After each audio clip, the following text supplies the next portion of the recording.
సదాశివపేట మండలం పొట్టిపల్లి గ్రామ శివార్లో నకిలీ వ్యవసాయ ఉత్పత్తి ఆలమ ట్రేడింగ్ కంపెనీ మాఫియా ఆగడాలు బట్టబయలయ్యాయి. ఉదయం 9 గంటల నుంచి జిల్లా వ్యవసాయ అధికారుల సోదాలు జరిగాయి. ఈ సోదాల్లో 200 రకాల నకిలీ వ్యవసాయ ఉత్పత్తులు ఉన్నట్లు గుర్తించారు అధికారులు. తెలంగాణ, ఆంధ్ర, కర్ణాటక రాష్ట్రాలకు నకిలీ వ్యవసాయ ఉత్పత్తి మందులు సరఫరా జరుగుతున్నాయి. గడిచిన 10 సంవత్సరాల నుంచి ఈ వ్యాపారం కొనసాగుతున్నట్లు సమాచారం. సుమారు 1,50,00,000 రూపాయల విలువ గల క్రిమి సంహారక మందులతో పాటు మ్యాంగో జ్యూస్, మిల్క్ పౌడర్ ప్యాకెట్లను స్వాధీనం చేసుకున్నారు అధికారులు. ఎవరిని మోసం చేస్తారు? ఇది పెద్ద మాఫియా ఉన్నట్టుంది. ఏమిది మన ఈ సినిమా చూడనా? హర్యానా బండి, ఆ బండి, ఈ బండి, అన్ని బండి. సింగం 2 సినిమా చూడే.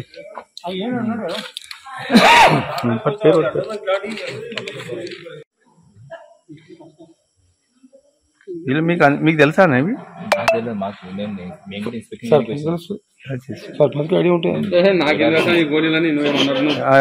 గంగనకి చెప్పాలి మొత్తం.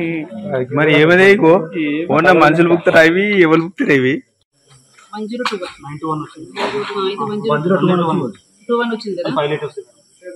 ఇవి 1 లీటర్స్